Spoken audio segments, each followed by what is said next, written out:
숨이 턱 막혔다. 내 것이 아닌 낯선 남자의 체향이 폐부 깊숙이 파고들었다. 흙먼지와 땀, 그리고 29이라는 나이가 아니고서는 설명할 수 없는 싱그러운 풀 내음이 뒤섞인 향기였다. 그 향기는 내 인생에 단 한 번도 존재하지 않았던 종류의 것이었다. 내 세상은 언제나 마른 흙과 시든 고구마 줄기, 그리고 지독한 알코올 냄새로만 이루어져 있었으니까 어둠 속에서 그의 손이 내 허리를 감아 더 깊이 끌어당겼을 때 나는 반사적으로 몸을 움츠렸다. 쇠사슬처럼 나를 올가매던 과거의 기억이 등줄기를 타고 소름처럼 번졌다. 거칠고 폭력적이고 오직 쾌락만을 탐하던 그 손길. 하지만 내 등을 감싼 이 손은 달랐다. 조심스러웠고 머뭇거렸으며 마치 깨지기 쉬운 도자기를 다루듯 부드러웠다. 그 다정함이 나를 더 비참하게 만들었다. 나는 이런 대우를 받을 자격이 없는 여자였다. 이미 망가질 대로 망가져 버려진 땅과 같은 여자였다. 그런데도 몸은 정직하지 못했다. 수십 년간 닫혀있던 모든 감각이 그의 손길 하나하나에 예민하게 반응했다. 그의 입술이 귓가에서 목덜미로. 다시 쇄골로 내려올 때마다 나는 속으로 비명을 질렀다. 안 돼. 멈춰. 하지만 입 밖으로 나온 것은 갈라진 신음소리 뿐이었다. 그의 젊고 뜨거운 몸이 내 위에서 움직일 때마다 낡은 침대가 비명을 질렀고 그 소리는 마치 내 영혼의 단말마처럼 들렸다. 쾌락과 공포, 갈망과 자기 혐오가 한데 뒤엉켜 머릿속을 헤집었다. 그의 손가락이 내 손가락 사이를 파고들어 깍지를 끼는 순간 새엄광처럼 잊고 싶었던 장면이 스쳐 지나갔다. 내 머리채를 움켜쥐고 벽으로 밀어붙이던 그 남자. 짐승처럼 울부짖으며 내 몸을 탐하던 그 밤. 나는 눈을 질끈 감았다. 지금 내 위에 있는 남자는 그가 아니다. 20살이나 어린, 하얗고 선이 고운 얼굴을 한, 나를 선생님이라고 부르던 예의 바른 청년이다. 하지만 어둠 속에서는 모든 것이 뒤섞였다. 그의 부드러운 속삭임 위로 그 남자의 욕설이 겹쳐 들리는 듯했다. 거친 숨소리가 잦아들고 모든 것이 끝났을 때 방 안에는 정적만이 남았다. 그의 심장 소리가 내 등 뒤에서 규칙적으로 울렸다. 그는 나를 품에 안은 채 잠이 든 모양이었다. 낯선 온기가. 평생 느껴보지 못한 안정감이 나를 감쌌지만 나는 숨을 쉴 수 없었다. 내 몸은 더 이상 내 것이 아닌 것 같았다. 쾌락의 흔적이 남은 몸뚱어리는 역겨웠고 잠시나마 이 상황을 즐겼던 내 마음은 더러웠다. 나는 조심스럽게 그의 팔을 걷어내고 침대에서 빠져나왔다. 창문으로 희미한 달빛이 스며들고 있었다. 달빛에 비친 내 모습은 낯설었다. 흐트러진 머리칼, 격렬한 행위의 흔적이 남은 몸. 나는 누구인가? 고구마만 캐며 조용히 죽은 듯이 살아가던 윤설이는 어디로 갔는가? 차가운 마룻바닥에 웅크리고 앉아. 나는 소리 없이 입술을 깨물었다. 내가 지금 무슨 짓을 한 거지? 모든 것은 3주 전. 늦어름의 땡볕이 마지막 기승을 부리던 날 시작되었다. 인터넷 직거래 사이트에 올려놓은 허름한 별차의 임대글을 보고 한밤중에 연락해온 사람이 바로 그 강하준이었다. 전화기 너머로 들려오는 목소리는 어리고 맑았지만 어딘지 모르게 지쳐 있었다. 그는 사진작가이며 복잡한 서울을 떠나 조용한 곳에서 한 달간 머물며 작업을 하고 싶다고 했다. 보증금이며 월세를 묻지도 따지지도 않고 바로 입금하는 그의 성급함이 의심스러웠지만 텅 빈 별채를 놀리는 것보다는 나았다. 그리고 무엇보다 한 달이면 떠날 사람이었다. 내 고요한 왕국에 잠시 머물다 갈 이름 모를 철새 같은 존재. 나는 그렇게 생각하고 그를 받아들였다. 다음 날 도착한 그는 사진으로 본 것보다 훨씬 젊고 키가 크고 하얀 얼굴을 하고 있었다. 도시의 소음과 피로를 잔뜩 묻히고 온 듯한 모습이었지만 나를 대하는 태도는 더없이 정중했다. 내가 내민 열쇠를 두 손으로 받아들고 90도로 허리를 숙여 인사하는 모습은 이 시골 마을과는 어울리지 않는 풍경이었다. 나는 최소한의 규칙들 밤늦게 소란 피우지 말 것, 외부인 들이지 말 것, 밭에는 함부로 들어오지 말 것을 딱딱하게 읊어준 뒤 돌아섰다. 더 이상의 교류는 사양이라는 무언의 표시였다. 그는 그 선을 넘지 않았다. 아침 일찍 카메라를 들고 나가 해가 질 무렵 돌아왔고 대부분의 시간을 별차의 안에서 조용히 보냈다. 가끔 마당에서 마주칠 때면 어색하게 목례를 나누는 것이 전부였다. 나는 그의 존재를 애써 무시하며 이전과 똑같이 고구마를 캐고 잡초를 뽑고 해가 지면 집으로 돌아와 굳게 문을 잠갔다. 나에게 그는 투명 인간이나 마찬가지였다. 그가 온 지 2주가 지났을 무렵 거대한 태풍이 북상한다는 예보가 있었다. 라디오에서는 연신 위험을 경고했지만 나는 대수롭지 않게 여겼다. 이 동네에서 태풍은 연례 행사 같은 것이었다. 하지만 그날 밤의 태풍은 차원이 달랐다. 온 집안이 통째로 뽑혀 나갈 것처럼 바람이 울부짖었고 장대 같은 비가 양철 지붕을 사정없이 두들겼다.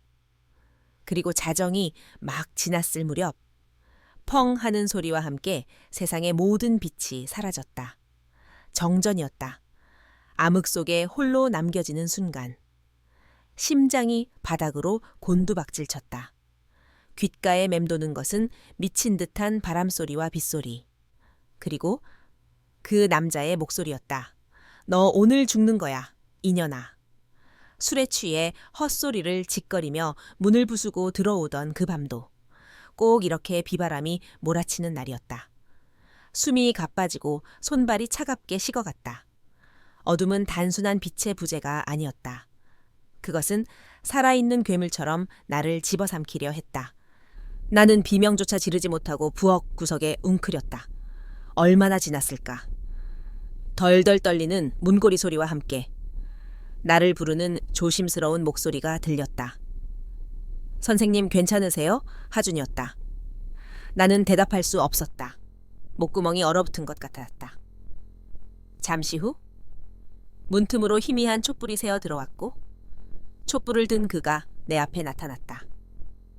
그는 끔찍한 몰골을 하고 있는 나를 보고도 놀란 기색 없이 그저 말없이 다가와 낡은 담요를 내 어깨에 덮어주었다.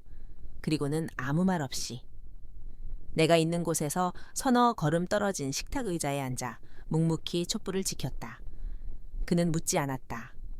왜 그러고 있었는지, 왜 그렇게 떨고 있는지. 그는 그저 그곳에 있어 주었다. 흔들리는 촛불 너머로 보이는 그의 실루엣은 폭풍우 속 등대처럼 느껴졌다. 그 고요하고 단단한 존재감 앞에서 미친 듯이 날뛰던 내 안의 폭풍이 아주 조금씩 잦아들기 시작했다. 그 밤, 우리는 한마디도 나누지 않았다. 하지만 나는 내 인생에서 가장 깊은 위로를 받았다. 굳게 닫혀있던 내 세상의 문에 아주 작은 균열이 생겨나기 시작한 것은 바로 그 순간부터였다. 다음 날 아침, 지독한 숙취처럼 수치심이 온몸을 짓눌렀다. 밤새 웅크리고 있던 마룻바닥의 냉기 때문인지 아니면 영혼까지 소진해버린 격정 때문인지 온몸에 마디마디가 쑤셨다.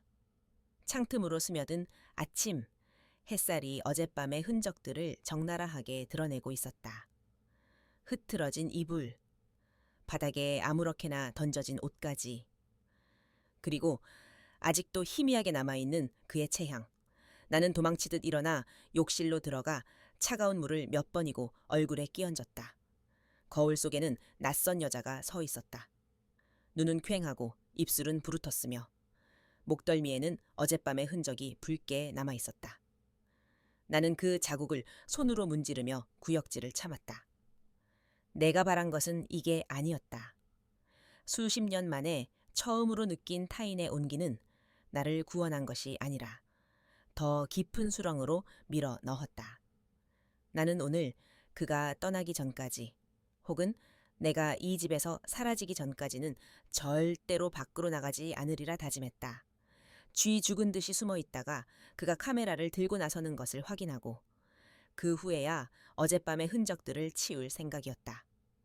커튼을 살짝 걷어 별차의 쪽을 훔쳐보았다. 그는 마루에 앉아 있었다. 떠날 준비를 하는 대신 그는 작은 버너 위에 냄비를 올려놓고 무언가를 끓이고 있었다. 곧이어 구수한 커피 향이 바람을 타고 내 코끝까지 실려왔다. 심장이 철렁 내려앉았다. 그는 떠날 생각이 없는 것이다. 어쩌면 나를 찾아와 어젯밤 일에 대해 무언가 말하려 할지도 모른다. 책임을 묻거나 혹은 더 최악의 경우 나를 비웃거나. 나는 문을 걸어 잠그고 침대 위로 올라가 이불을 머리끝까지 뒤집었었다. 시간이 얼마나 흘렀을까. 문 밖에서 아주 작은 소리가 들렸다. 노크 소리도 아니고 인기척도 아닌 무언가 나무마루 위에 조심스럽게 내려놓는 소리였다. 나는 숨을 죽였다. 한참이 지나도록 아무런 소리가 없자 나는 조심스럽게 문으로 다가가 작은 틈으로 밖을 내다보았다. 그는 없었다. 대신 낡은 툇마루 위에는 김이 모락모락 피어오르는 머그잔 하나와 검게 그을린 군고구마 하나가 놓여 있었다. 어젯밤 태풍이 오기 전 내가 밭에서 캐온 못생긴 밤고구마였다. 그 순간 단단히 걸어 잠갔던 내면의 빗장이 허물어지는 소리가 들렸다. 그의 행동에는 어떤 의도도 어떤 계산도 없어 보였다. 그것은 그저 따뜻한 커피 한 잔과 잘 구워진 고구마였다. 어색하고 불편한 아침을 맞이했을 나를 위한 서툴지만 다정한 배려. 나는 한참을 망설이다 문을 열고 나갔다. 그는 마당 끝에 있는 수돗개에 서서 손을 씻고 있었다. 내 기척을 느꼈는지 그가 돌아보았다. 무슨 말을 해야 할까? 어젯밤은 실수였다고? 당장 여기서 나가달라고? 아니면 그냥 모른 척 해야 하나? 내가 입을 떼기도 전에 그가 먼저 말했다. 목소리는 평소처럼 차분했다. 고구마가 아주 맛있게 구워졌어요. 선생님 밭에서 난 거라 그런지 더 난 것 같네요. 그는 어젯밤 일에 대해 한마디도 꺼내지 않았다. 마치 아무 일도 없었다는 듯이. 그의 태어남에 나는 오히려 할 말을 잃었다. 나는 엉거주춤 툇마루에 걸터앉아 뜨거운 머그잔을 두 손으로 감쌌다. 그는 내 맞은편에 쪼그리고 앉아 자기가 먹을 고구마 껍질을 벗기기 시작했다. 어색한 침묵이 흘렀다. 그 침묵을 깬 것은 또다시 그였다. 서울에서는 이런 아침을 상상할 수도 없어요. 매일 아침 사이렌 소리랑 자동차 경적 소리를 들으면서 깼거든요. 그는 자신의 이야기를 덤덤하게 풀어놓았다. 끝없는 경쟁, 사람들에게 치이는 삶, 영감을 주지 않는 회색 도시. 나는 그의 말을 들으며 뜨거운 군고구마를 한 입 베어 물었다. 달고 부드럽고 따뜻했다. 어젯밤에 혼란스러웠던 열기가 아닌 살아있는 온기였다. 여기는 조용해서 좋죠. 내가 겨우 한마디를 뱉었다. 그는 고개를 끄덕이며 나를 보았다. 그의 눈은 깊고 투명해서 그 안에 담긴 내 모습이 비치는 것 같았다. 조용한 게 아니라 살아있는 것 같아요. 모든 게 다. 저기 저 잡초까지도요. 우리는 그 후로 별다른 말을 하지 않았다. 그저 몰차 커피를 마시고 고구마를 먹었다. 하지만 그 어떤 대화보다도 더 많은 감정이 오고 갔다. 그의 배려는 미안함이나 책임감이 아니었다.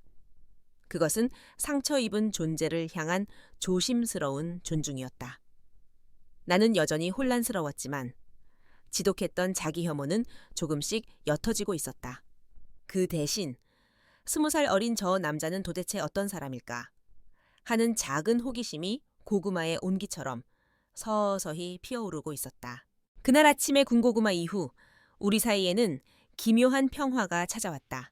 우리는 여전히 많은 말을 나누지 않았지만 더 이상 서로를 유령처럼 대하지 않았다. 내가 마당을 쓸면 그는 조용히 별차의 앞을 정리했고, 내가 빨래를 널면 그는 묵묵히 자신의 작업복을 챙겨와 널었다. 그날 밤의 일은 마치 존재하지 않았던 일처럼, 혹은 아주 오래전 꿈속의 일처럼 아득하게 느껴졌다. 하지만 그것은 사라진 것이 아니라 땅속에 묻힌 고구마처럼 우리 발밑에 조용히 존재하고 있었다. 나는 그것을 애써 외면하며 다시 흙으로 돌아갔다. 고구마 수확철은 1년 중 가장 바쁜 시기였다. 끝없이 펼쳐진 밭이랑을 혼자서 감당하는 것은 매년 겪는 고역이었지만 나는 누구의 도움도 청하지 않았다. 이 고된 노동은 내게 속죄이자 명상이었다. 땀을 흘리고 땅을 파헤치는 동안에는 어떤 잡념도, 어떤 고통스러운 기억도 끼어들 틈이 없었다. 그날도 나는 자결하는 태양 아래에서 홀로 호미질을 하고 있었다. 흙먼지를 뒤집어 쓴 채 허리를 두드리고 있을 때 등 뒤에서 그림자가 드리워졌다. 하준이었다. 그는 생수병 하나를 내밀었다. 나는 말없이 받아들고 단숨에 반 병을 비웠다. 혼자서는 힘드시겠어요? 제가 좀 도와드릴게요. 그의 말에 나는 손사래를 쳤다. 됐어요. 이건 내 일이에요. 손님은 이런 거 하는 거 아니에요. 이건 단순한 거절이 아니라 경고였다. 내 고통, 내 노동, 내 삶의 영역으로 더 이상 들어오지 말라는. 하지만 그는 물러서지 않았다. 그는 내 대답을 기다리지 않고 밭 한쪽에 놓여있던 여분의 호미를 집어들었다. 그리고는 내가 하던 모습을 어설프게 흉내내며 땅을 파기 시작했다. 그의 동작은 서툴렀고 도시 남자 티가 역력했다. 비싼 옷에 흙이 묻는 것도 아랑곳하지 않는 모습이 우스꽝스럽기까지 했다. 나는 몇 번이고 그만두라고 말했지만 그는 못 들은 척 묵묵히 호미질만 했다. 결국 포기한 것은 나였다. 우리는 나란히 밭고랑에 서서 말없이 땅을 팠다. 쇠와 흙이 부딪히는 소리, 우리의 거친 숨소리, 그리고 멀리서 들려오는 매미 소리만이 정적을 채웠다. 어색함은 금세 사라지고 우리는 어느새 하나의 리듬으로 움직이고 있었다. 내가 줄기를 걷어내면 그가 땅을 파고 주렁주렁 딸려 나오는 자줏빛 고구마를 함께 흙에서 털어냈다. 그의 서툴던 호미질은 시간이 갈수록 제법 능숙해졌다. 굵은 땀방울이 그의 이마를 타고 흘러 턱 끝에 맺혔다. 나는 그 모습을 무심코 바라보다가 시선을 돌렸다. 젊음, 생명력, 그것은 내가 오래전에 잃어버린 것들이었다.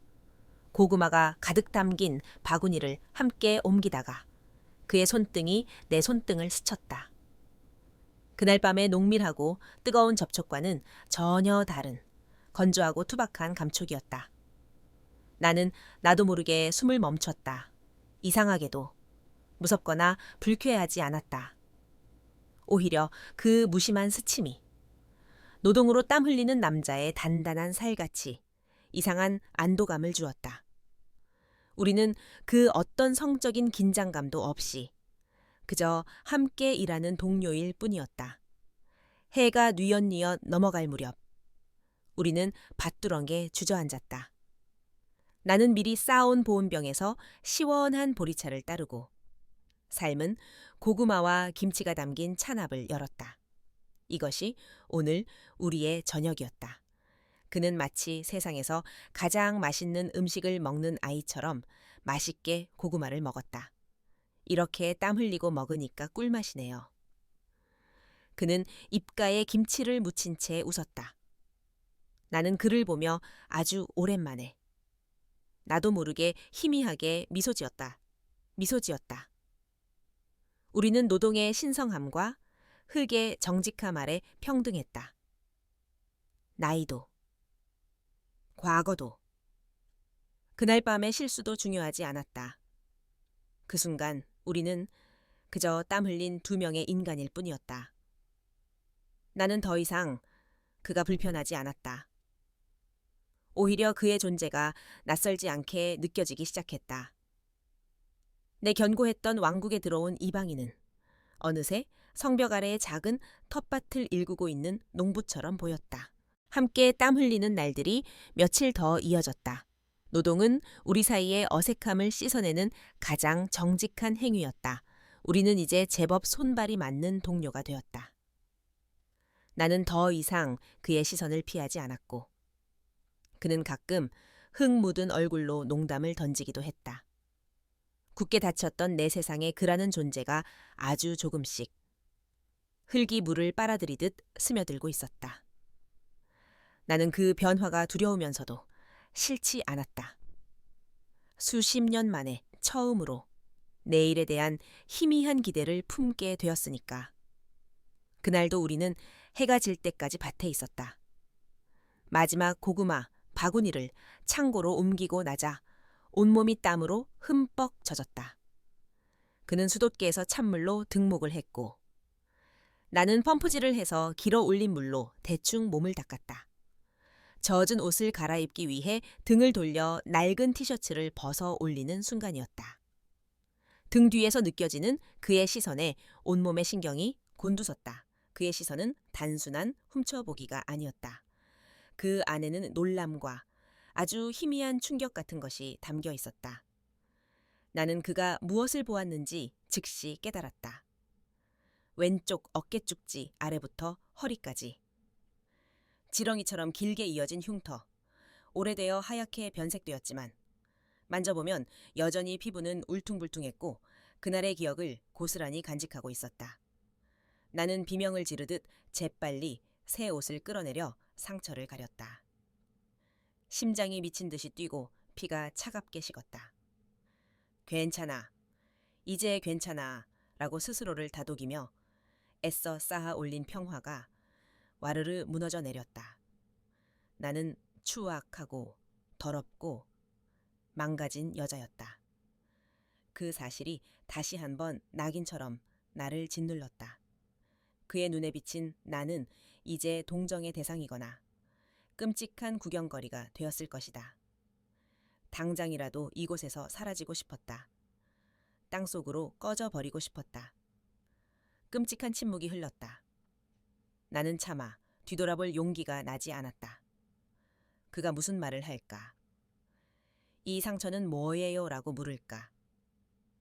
아니면 아무 말 없이 경멸과 동정이 뒤섞인 눈으로 나를 바라보고 있을까? 그 모든 상상이 칼날이 되어 심장을 긁어댔다. 그 순간 내 등 뒤의 모든 공기가 멈춘 것 같았다윈. 제발 아무 말도 하지 마. 나는 속으로 간절히 빌었다. 그 상처는 내 인생의 가장 깊은 치부이자 수치였다. 결혼 생활 내내 이어지던 폭력의 밤들 중 하나. 그가 깨진 술병을 휘둘렀던 그날 밤의 기록 내까지 깨 감히 남편한테 대들어 짐승의 울음소리 같던 그의 목소리. 살이 찢어지는 고통, 비릿한 피냄새, 그리고 의식을 잃기 직전 보았던 그의 경멸 어린 눈빛. 그 기억은 흉터보다 더 깊이 내 영혼에 새겨져 있었다. 나는 숨을 참고 그의 다음 행동을 기다렸다. 몇 초가 몇 시간처럼 길게 느껴졌다. 마침내 그가 입을 열었다. 그의 목소리는 놀라울 정도로 차분했다. 상처에 대한 그 어떤 암시도, 질문도 없었다. 그는 그저 하늘을 보며 혼잣말처럼 나지막이 말했다. 오늘따라 달이 참 밝네요. 꼭 그림 같아요. 나는 그 말의 의미를 이해할 수 없었다. 달 지금 이 상황에서 달이라니. 나는 아주 천천히 삐걱거리는 기계처럼 몸을 돌려 그를 보았다. 그는 나를 보고 있지 않았다. 그의 시선은 동쪽 하늘에 막 떠오른 크고 둥근 보름달에 고정되어 있었다. 그의 옆 얼굴 위로 은은한 달빛이 쏟아져 내렸다. 그의 눈에는 경멸도, 동정도 없었다. 그저 고요하고 깊은 슬픔 같은 것이 어려 있었다. 그는 내 흉터를 본 것이 아니었다. 그는 내 고통을 본 것이다. 그리고 그는 그 고통을 모른 척 지나치지도, 그렇다고 무례하게 파헤치지도 않았다. 대신 그는 세상에서 가장 아름다운 것을 함께 보자고 조용히 손을 내밀었다. 내 상처 대신 저 달을 봐. 그의 침묵은 그 어떤 위로의 말보다도 더 큰 울림으로 다가왔다. 나는 그의 시선을 따라 고개를 들어 하늘을 보았다. 거대한 달이 정말 그림처럼 밤하늘을 밝히고 있었다. 나는 아무 말도 하지 못했다. 그저 달을 보고 서 있었다. 뺨 위로 뜨거운 것이 흘러내리는 것을 그가 보지 못하기를 간절히 바라면서 그날 밤 이후 나는 더 이상 달을 예전처럼 볼 수 없게 되었다. 밤하늘의 달은 이제 단순한 위성이 아니었다. 그것은 내 흉터를, 내 가장 깊은 상처를 말 없이 비춰주고도 나를 판단하지 않았던 한 남자의 눈빛이 되었다. 그 눈빛은 내 안에 새로운 감정을 싹 틔웠다. 두려움과 뒤섞인 호기심, 수치심을 뚫고 올라오는 아주 작은 용기. 나는 그가 밭에서 일하는 모습을, 카메라 렌즈를 닦는 모습을, 저녁 노을을 보며 담배를 태우는 모습을 전보다 더 오래 바라보았다. 그를 알고 싶었다. 그의 부드러움이 어디서 오는지, 그의 깊은 눈동자가 무엇을 담고 있는지 알고 싶었다. 그리고 나 자신에 대해서도 알고 싶었다.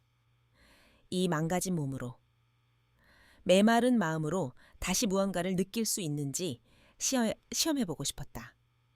그날은 유난히 밤이 깊었다. 귀뚜라미 소리만이 어둠을 채우고 있었다. 나는 잠들 수 없었다. 내 안에서 두 개의 마음이 격렬하게 싸우고 있었다.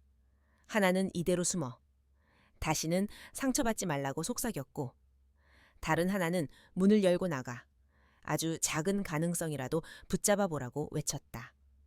수십 년 만에 처음으로 나는 후자의 목소리에 귀를 기울여 보기로 했다.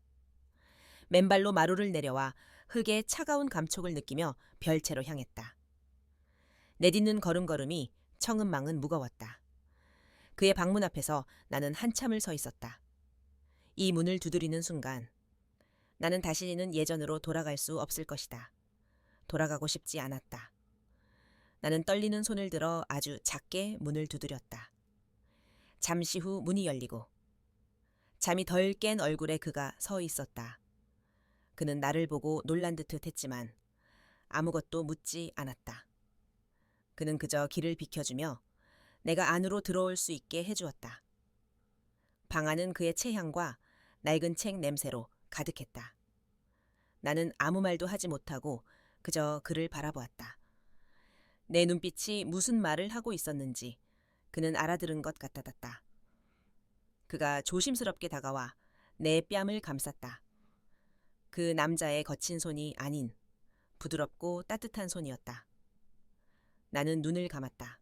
그의 손길은 뺨을 지나 턱선을 쓸어내리고 목덜미를 어루만졌다.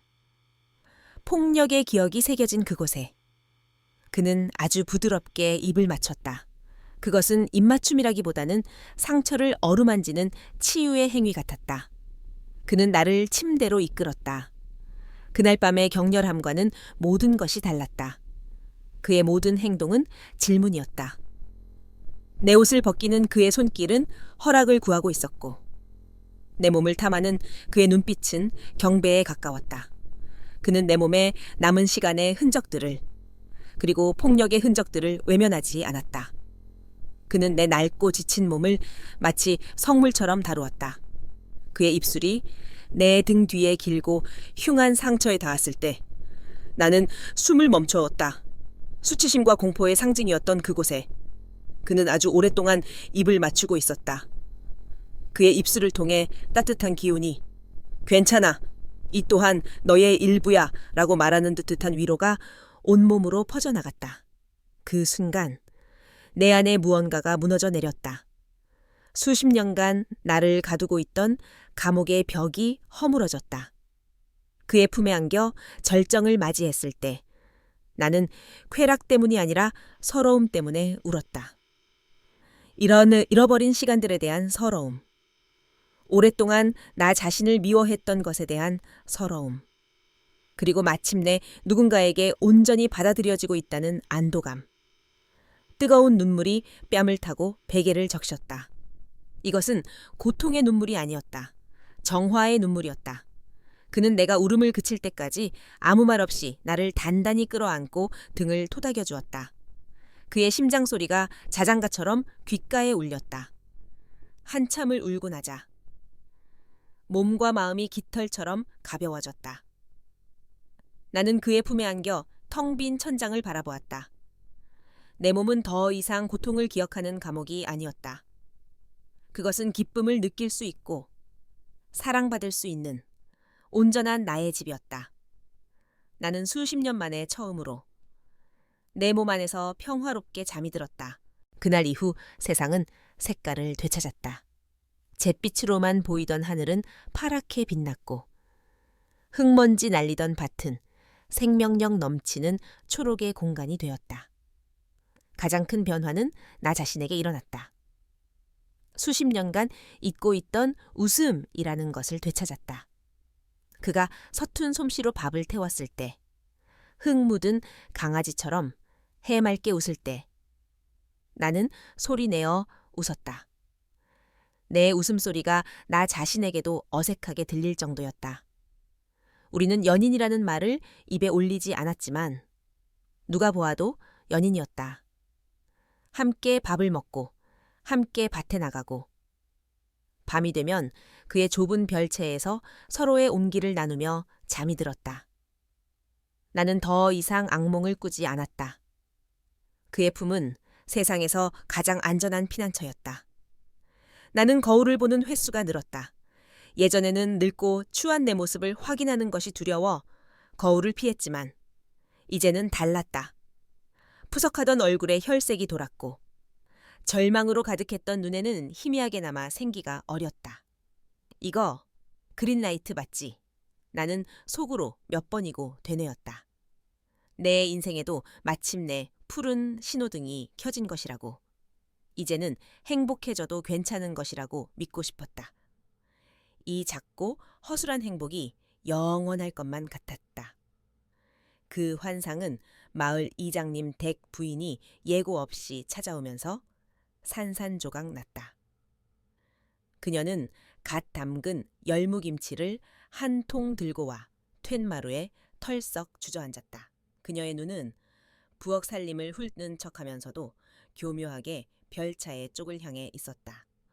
어머, 혼자 사는 집에 활기가 도네. 다 그 서울 총각 덕인가 봐. 일손도 거들어주고 밥 친구도 해주고 보기 좋네.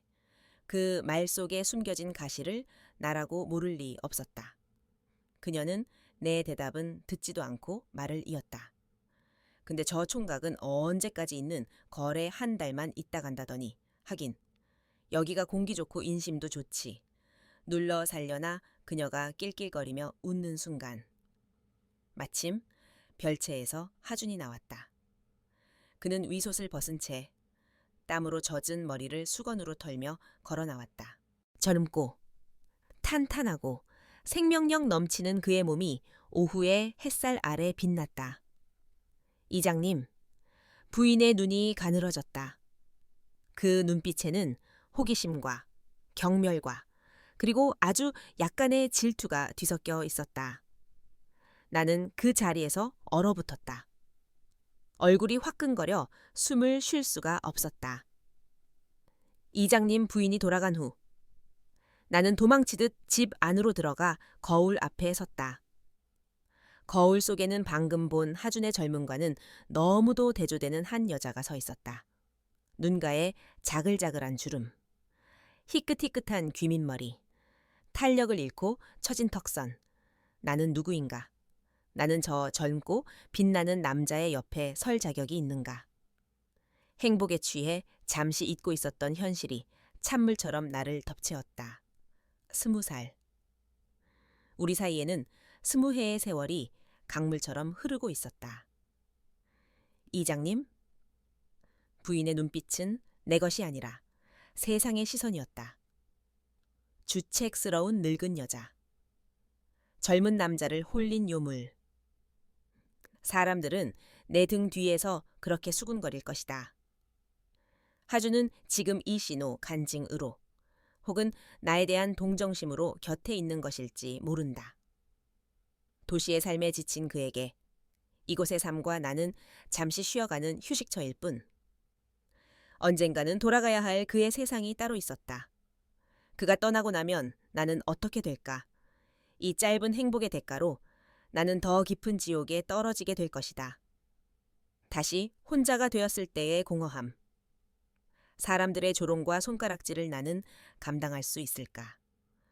갑자기 그가 두려워졌다. 그의 다정함이, 그의 젊음이, 그가 내게 주는 모든 행복이 독이 든 사과처럼 느껴졌다. 나는 창문 너머로 그를 보았다. 그는 아무것도 모른 채 방금 찍은 사진을 확인하며 만족스러운 미소를 짓고 있었다. 그 미소를 보는 순간 심장이 아팠다.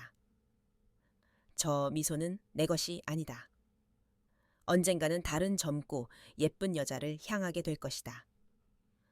내 인생에 잠시 켜졌던 푸른 신호등이 경고하듯 노랗게 깜빡이기 시작했다. 내 안에 심어진 의심의 씨앗은 하룻밤 사이에 괴물처럼 자라나 나를 집어삼켰다. 나는 다시 굳게 빗장을 걸어 잠갔다. 마음의 문뿐만 아니라 집의 모든 문을 걸었다. 아침이 와도 밖으로 나가지 않았고 그가 밭에 나가는 소리가 들리면 그제야 나와 어젯밤 그가 문 앞에 놓아둔 음식들을 몰래 치웠다.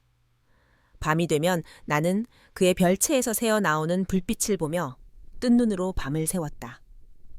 그가 나를 찾아올까봐 두려우면서도 한편으로는 찾아와 주기를 바라는 모순순된 마음이 나를 괴롭혔다.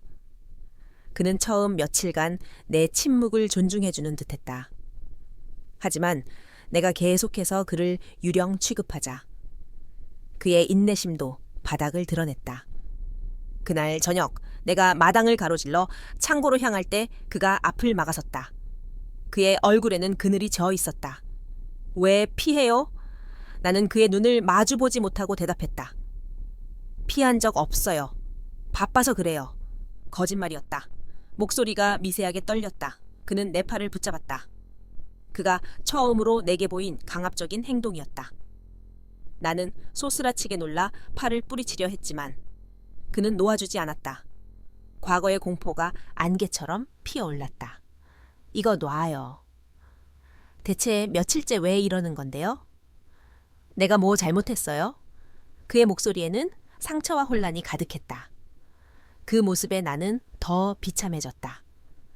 이 선량한 청년에게 상처를 주고 있는 것은 바로 나 자신이었다. 그래서 더 잔인한 말을 뱉어냈다. 이 관계를 완전히 끝장내기 위해서. 우리 관계. 좀 웃기지 않아요? 20살이나 차이 나는 거. 당신은 젊고 앞날이 창창한데 왜 나 같은 늙고 볼품없는 여자한테 발목 잡혀 있어요? 서울 가면 금방 잊어버릴 한여름, 밤의 불장난 같은 거잖아. 이제 그만해요. 당신의 동정. 더는 필요 없으니까. 내뱉는 말 한마디 한마디가 칼이 되어 내 심장에도 박혔다. 그의 얼굴이 하얗게 굳어졌다. 내 팔을 잡고 있던 그의 손에서 힘이 빠졌다. 나는 그가 상처받은 얼굴로 돌아설 것이라고 예상했다. 그러면 모든 것이 끝나는 것이다. 하지만 그는 돌아가지 않았다. 대신 그의 눈에 처음 보는 불꽃이 일었다. 그것은 분노였다. 불장난 동정 그가 낮은 목소리로 되물었다. 선생님한테는 내 마음이 그렇게 가벼워 보였어요. 내가 그냥 심심해서. 젊은 혈기의 늙은 여자, 유혹하는 그런 쓰레기로 보였냐고요. 그는 내 어깨를 잡고 나를 흔들었다. 정신 차려요. 왜 스스로를 그렇게 비하해요?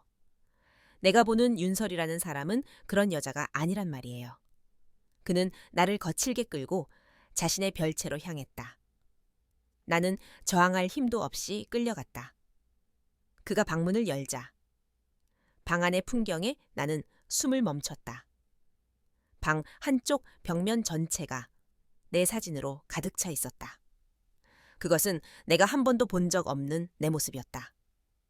호미를 들고 땀 흘리는 진지한 얼굴, 밭에서 캔 고구마를 보고 아이처럼 웃는 모습, 무심코 꽃을 바라보는 옆모습, 그리고 달빛 아래 서 있던 그날 밤의 뒷모습, 그 사진 속에는 길고 흉한 상처가 있었지만 이상하게도 전혀 추해 보이지 않았다.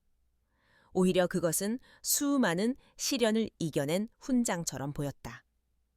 하준이 떨리는 목소리로 말했다. 내가 서울에서 뭘 보고 살았는지 알아요. 텅 빈 눈으로 웃는 사람들, 더 높이 올라가려고 서로를 짓밟는 모습들. 모든 게 가짜였어요. 나는 진짜를 찍고 싶어서 여기로 도망쳐 온 거예요. 그는 벽에 걸린 내 사진 하나를 가리켰다.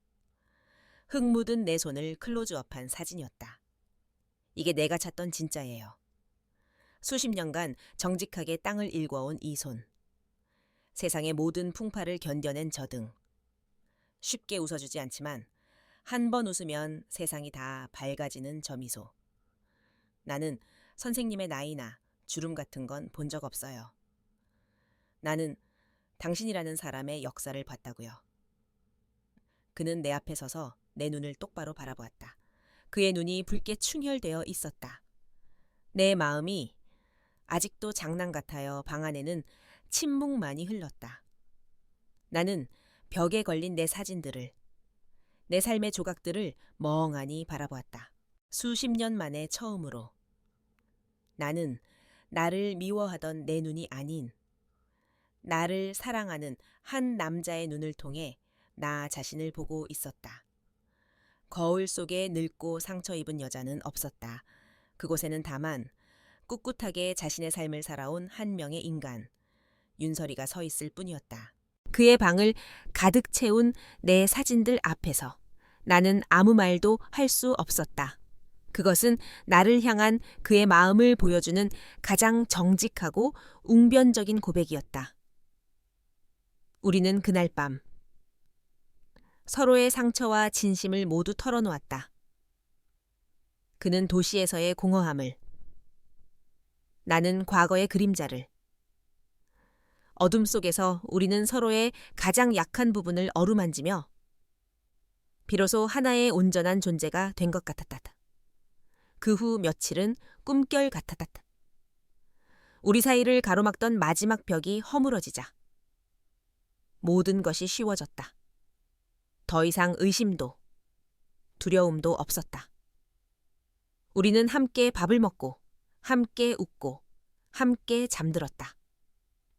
나는 내 인생에 다시는 오지 않을 것 같았던 평범하고 소박한 행복에 흠뻑 젖어들었다. 하지만 시간은 무심하게 흘렀고 그가 이곳에 머물기로 약속했던 한 달이 거의 다 되어가고 있었다. 그날 저녁 우리는 툇마루에 나란히 앉아 노을을 보고 있었다. 붉게 물든 하늘을 보며 그가 조심스럽게 입을 열었다. 나 다음 주에 서울로 돌아가야 해요. 올 것이 왔다고 생각했다. 심장이 쿵 내려앉았지만 나는 애써 담담한 척 고개를 끄덕였다. 그는 내 손을 잡았다. 그의 손은 따뜻하고 단단했다. 서울에서 작은 사진전을 열어요. 주제는 여기 그리고 당신이에요. 그는 잠시 말을 멈췄다가 결심한 듯 나를 바라보며 말했다. 전시회 개막식에 와줄 수 있어요. 내 세상 사람들에게 당신을 소개해주고 싶어요. 그의 제안은 단순한 초대가 아니었다. 그것은 그의 세계로 나를 이끄는, 미래를 함께 하자는 약속이었다. 그 순간 행복감과 함께 지독한 공포가 나를 덮쳤다. 이곳. 내가 수십 년간 일구어온 이 작은 땅은 나의 감옥이자 유일한 안식처였다. 이곳의 흙냄새, 낡은 집, 끝없이 펼쳐진 고구마 밭은 지긋지긋하면서도 가장 익숙한 내 세상이었다. 하지만 서울은 달랐다.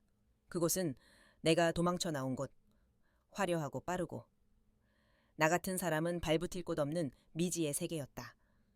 그의 사진전, 그의 친구들, 그의 가족들, 그 모든 것들 앞에서 나는 초라하고 늙은 시골 여자일 뿐이었다. 내가 과연 그 옆에 당당하게 설 수 있을까?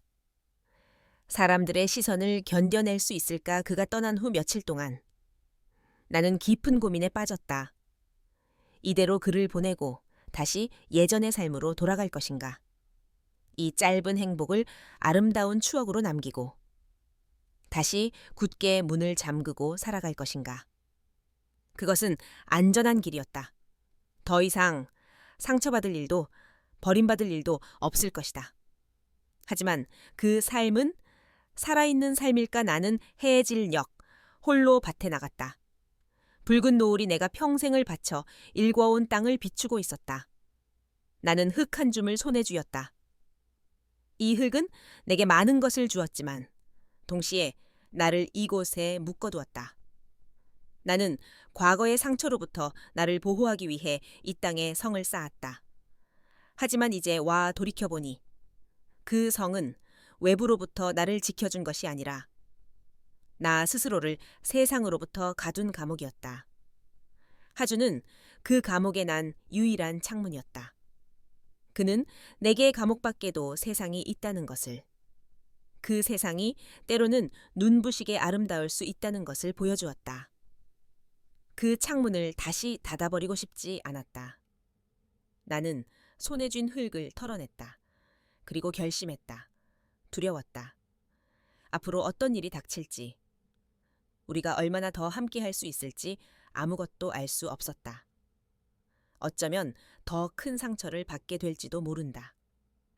하지만 이대로 주저앉아 서서히 죽어가듯 살고 싶지는 않았다.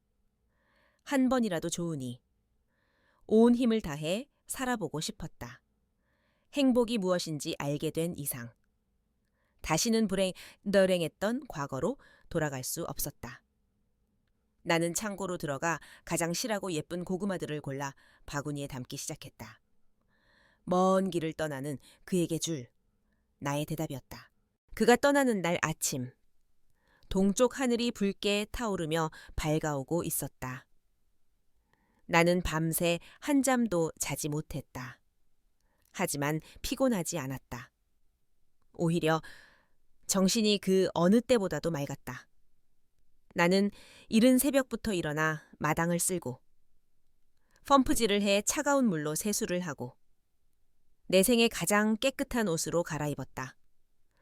오늘이 내 남은 인생의 첫날이 될지도 모른다고 생각했기 때문이다. 그는 약속한 시간에 맞춰 짐을 모두 차에 싣고 있었다. 그의 움직임은 느리고 어딘지 모르게 망설임이 가득했다. 그는 몇 번이고 내 집 쪽을 돌아보았다. 내가 이대로 숨어서 마지막 인사도 없이 그를 보내버릴까봐 불안해하는 것이 역력했다. 그가 마침내 모든 것을 포기한 듯 운전석 문을 열려던 순간이었다. 내가 툇마루를 내려와 그에게로 걸어갔다. 내 손에는 밤새 정성껏 닦아 먼지 하나 없이 반짝이는 고구마가 가득 담긴 소쿠리가 들려 있었다.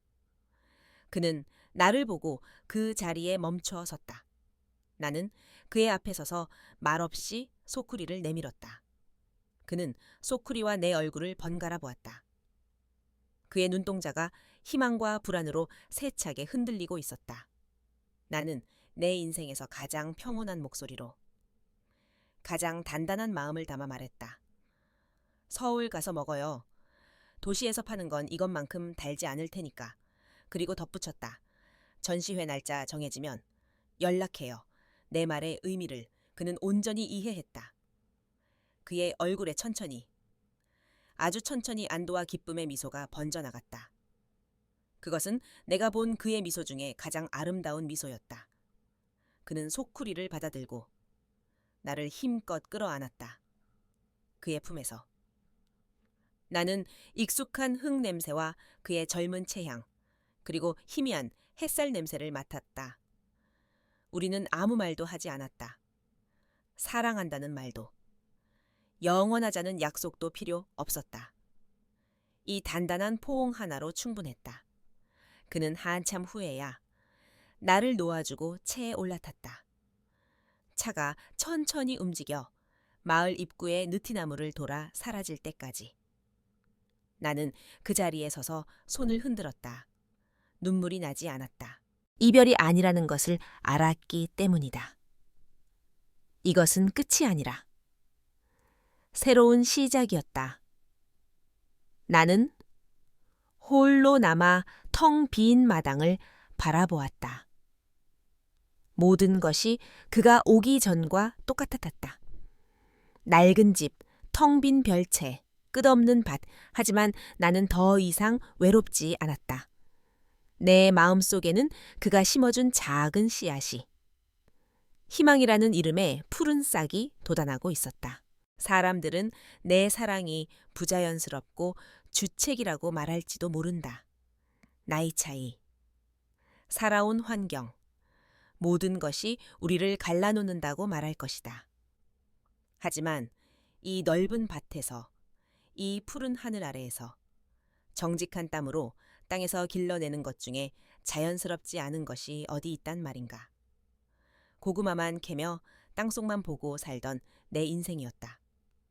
그런 나에게 20살 어린 그는 땅을 뚫고 솟아난 새싹이었고, 나를 땅 위로 끌어내준 따스한 햇살이었다. 행복에는 정해진 모양이나 나이가 없다는 것을 이제 나는 안다. 너무 늦은 시작이란 없다는 것도. 당신이 보기에 내 인생에 켜진 이 신호등은 푸른 빛이 맞을까 부디 당신의 생각을 들려주었으면 한다.